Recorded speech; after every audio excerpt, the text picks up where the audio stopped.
Hey, IndyCar's back. Finally, the first race in the month of July, the Honda Indy Toronto. And it's been a busy 2 weeks for me. I actually got to work on a pit crew at Watkins Glen. And then last week, I'm sure as you're aware, if you're a subscriber to this channel, I got to run my second battle at the Brickyard with USAC. That was a lot of fun. But we're back to business and ready to talk some IndyCar racing. It's weird because of how busy I've been. It kind of feels like it's been forever since an IndyCar race, but at the same time, it feels like there hasn't been a whole lot of time that has passed. But the thing that hasn't really changed is the fact that we went from a race at Road America where we had a lot of domination from Alexander Rossi, and we came back here at Toronto and had another dominant race, this time by Simon Pagenaud.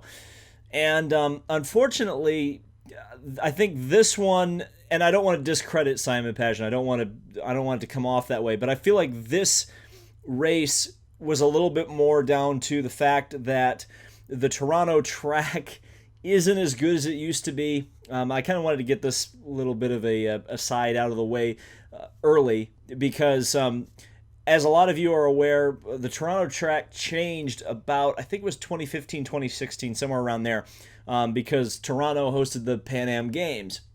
And they actually had to build a hotel where the old pit lane used to be. And they had to kind of construct a new pit lane on the other side of the track. What that has done is it has tightened up the final complex of corners, and it seemed like, at least especially in this race today, but really throughout this kind of changed layout, that complex has kind of taken away a passing zone. Toronto used to have two passing zones that were kind of traditional. You had turn 1 and turn 3. Of course, turn 3 exists unmolested, as it was pretty much since the very beginning of the Indy Toronto.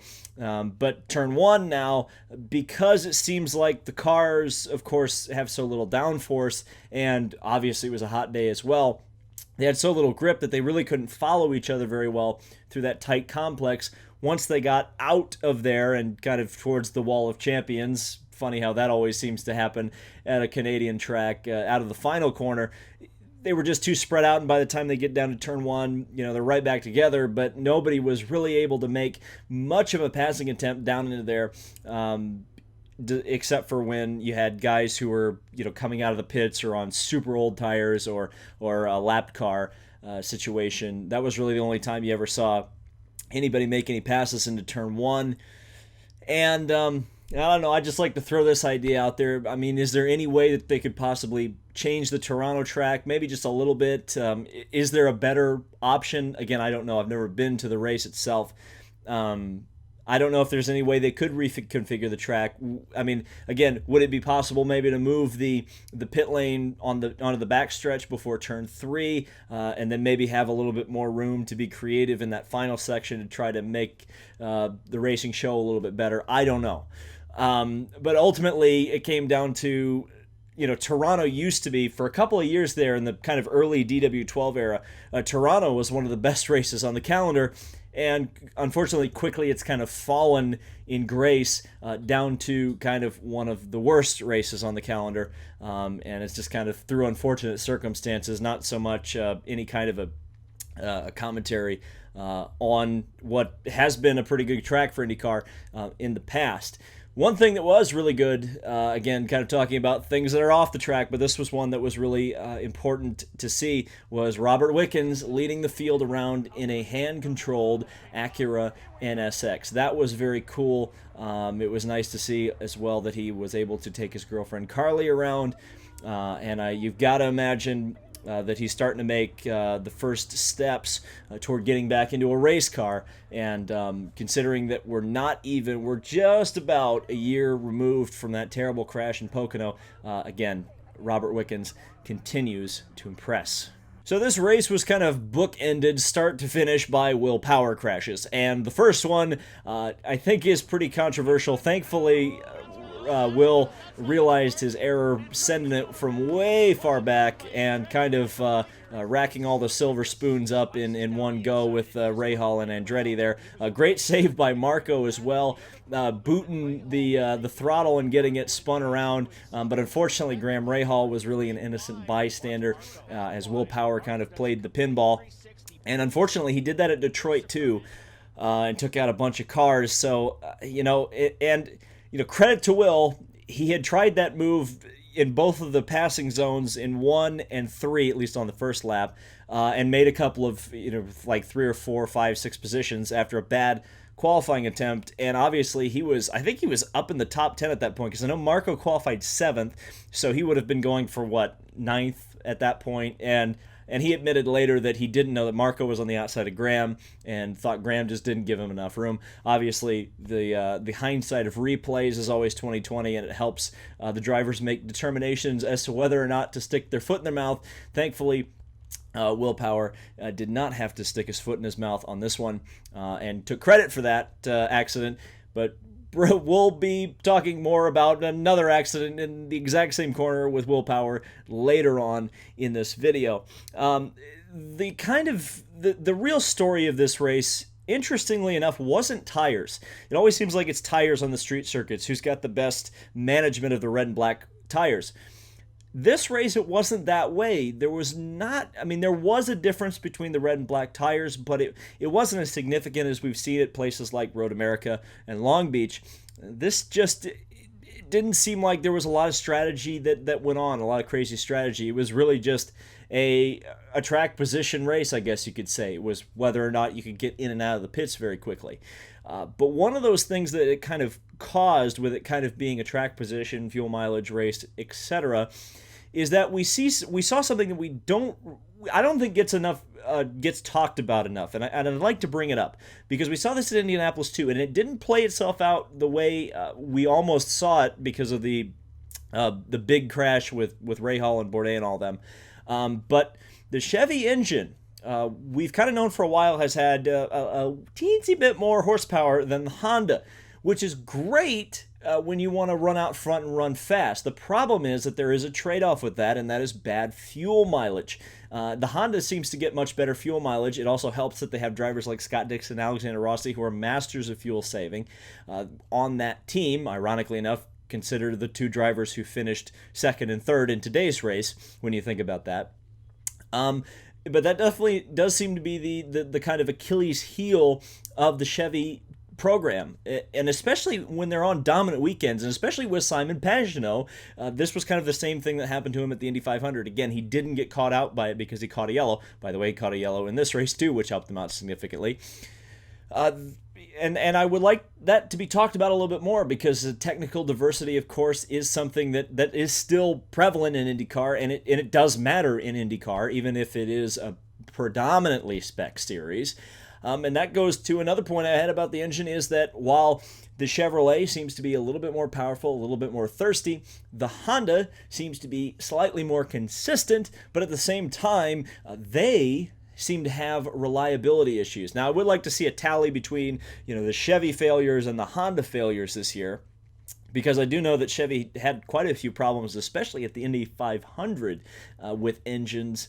That doesn't seem to be as much of a problem on the street circuits, which is kind of interesting, that it seems to be predominantly Honda that's popping the motors. But we saw another one today with Takuma Sato, who was having a pretty great run, despite that he tried to have a boxing match with Sebastian Bourdais during one of the practice sessions. That's, again, kind of just talking about the technical aspect of the sport, which is so very important. It's kind of fun to see the differences between the engines, because if everybody was running the same thing, if everybody, for example, had a reliable Chevy that had no chance of blowing up, and also, well, everybody's got the same fuel consumption, more or less, you wouldn't have the kind of race the kind of race that we ended up having, where there was at least a question of whether or not Simon Pagenaud was going to win the race or not, because he never would have had to conserve fuel because everybody would have been in the same boat. Speaking of, it was another kind of a 2 weeks and two great Scott Dixon drives. Obviously, Dixon started much further up the field this week than he did a couple of weeks ago at Road America. Regardless, he was right in there and looked like he was closing down on Simon Pagenaud, particularly in the lap traffic. Again, we really saw the lack of passing opportunities, even with the fuel saving that Simon Pagenaud was doing. I think the leaders were a significant portion faster than a lot of the guys, like Sage Karam, who hasn't been in a car on a street circuit, I think, since 2015. It was kind of cool to see Sage back, though. It'll be interesting to see how many more opportunities he gets in the Carlin car, especially now that Pato O'Ward has gone off to Super Formula for the rest of the season. But and again, I go back to the initial point, which is that it seemed like Dixon would close down in the sector just after turn 3. He would close up down the backstretch in the braking point into turn 3, drive all the way around the track, and by the time he got to that kind of new complex where everything tightens up, he just wasn't able to keep the front end of the car pinned to the ground and wasn't able to kind of get right on the back of Simon Pagenaud heading into turn 1. I think that would have been his opportunity had he been able to get it. He didn't. And again, I think that's really down to the way the track is configured right now. It really didn't lend itself to good racing, or doesn't lend itself to good racing. But there was still that question. Would Simon Pagenaud make it to the end on fuel? And we didn't get our answer, because the bookends of the race was the fact that we had Will Power crashes, and Will Power once again into the tire barrier. And yeah, it definitely smelled a little bit of Singapore 2008 with Nelson Piquet. We always make that joke. I don't think it's too serious, but yeah, and I would say that if there was a question of that, the fact that he did a burnout trying to back out of the tires to prevent a full course yellow was good enough evidence that it wasn't an intentional crash by any stretch of the imagination, but a really bad weekend for Will Power. And it's really fascinating, because Will Power, you think of Will Power, at least throughout his career, he came up through Champ Car. What was Champ Car's big thing? It was street circuits. That's how he kind of became the Will Power that we know. He was always, a couple tenths faster than everybody else on the street circuits.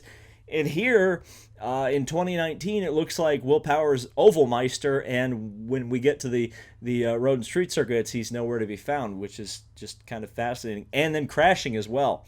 That's just, if you'd told me that 5 years ago, I would have looked at you and laughed. But it'll be interesting to see where Will Power's career ends up going. I don't think he's going to get Montoya'd yet, but maybe in the next couple of years, you never know. There's so many young drivers right now that seem to be very hot prospects. You always know Roger's looking to the future. I'm just saying. And then Simon Pagenaud won under yellow. Again, it was a really good drive from him. It felt a lot like the month of May, and there had been some talk since the month of May how there really isn't a break in the IndyCar schedule until after Road America, that Simon was just kind of behind the 8 ball based on the fact that he was tired from doing so much Indy 500 work, and now that he's had a couple of weeks of rest and relaxation, it looks like he's right back on form. So it kind of has put the championship in 2 camps, or 3 camps now. We've got Newgarden, and 4 points back is Alexander Rossi. And then you got Simon Pagenaud, who's a little bit further back, but still in contention, as well as Scott Dixon. Probably isn't anybody else at this point that could contend with 6 races to go, but you never know. There's always that double points thing that happens at Laguna Seca that we'll just have to see how that turns out. So let's take a look at the top 10 and talk about them. You guys have enjoyed this segment in the show, so I figure I'll keep doing it. Obviously, Simon Pagenaud, we've already talked about him.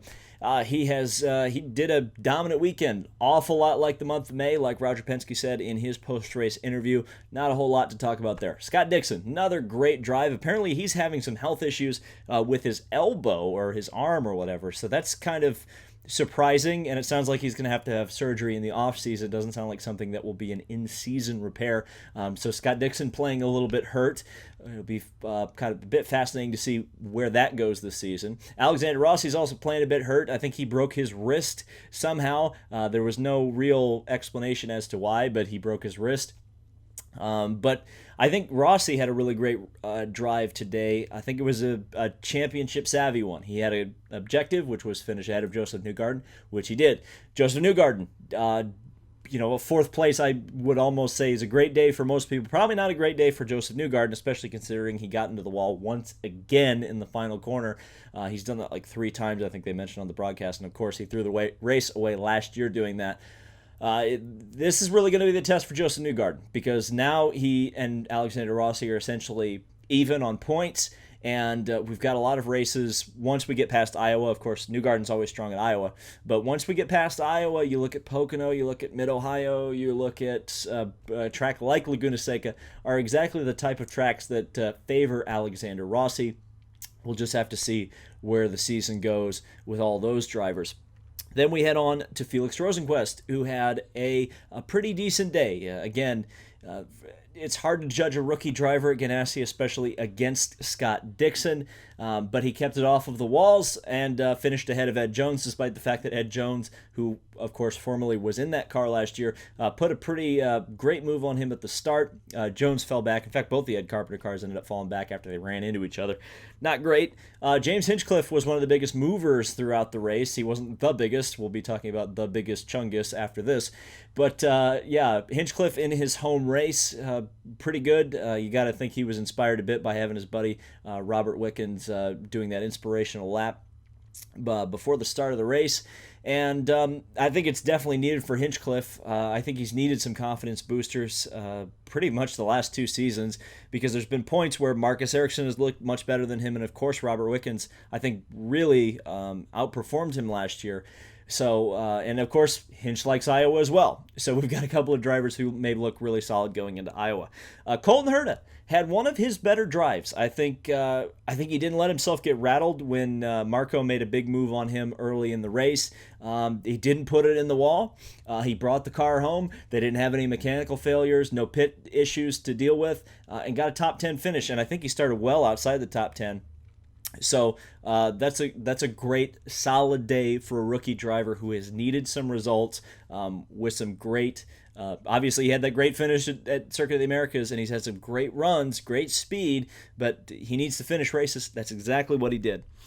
Sebastian Bourdais, what a weekend for him. Getting in a fight with Takuma Sato, ending up in the tire barriers at one point and still in the top 10, and finally beating his teammate Santino Ferrucci. He hasn't done a whole lot of that this year, so it's good to see Sebastian Bourdais. And of course, Sebastian Bourdais was the king of the street circuits for years and years. It's not really a surprise to see him get a good result, but Graham Rahal bringing it home 9th after getting pinballed at the start. That was a really solid day for Graham Rahal. A great drive for him. Not much else to say about that. Would have been nice to see how he would have done if he hadn't gotten run into. And then Marco Andretti rounding out the top 10. Really solid weekend for Marco. Almost got into the Fast 6. Obviously got pinballed as well by Power. Had a great recovery there. Again, challenged Colton Herta at one point and actually passed him. It's Marco, and it's a top 10. It's good progress, but again, we're talking about a driver who's been in the series for 15 years. Almost like he's kind of like a driver who's 5 years in. But it is what it is with Marco at this point. And that is the Indy Grand Prix of Toronto. Let me know what you thought of it down in the comments section below. Got lots of content coming, particularly my vlog of the Battle at the Brickyard. Hope you'll be around to see that. Racing is just going to ramp up throughout the summer, and hopefully I'll have lots of coverage of all things motorsport for you guys. Thank you guys so much for watching. This has been David Lane on YouTube, and we'll see you in the next video. I'm very excited for Iowa. I love short oval racing in IndyCar, and there really should be more of it, but I'm going to appreciate it when we have it. 750 horsepower or something like that on the short ovals. Once again, that'll be a lot of fun, and yeah, can't wait.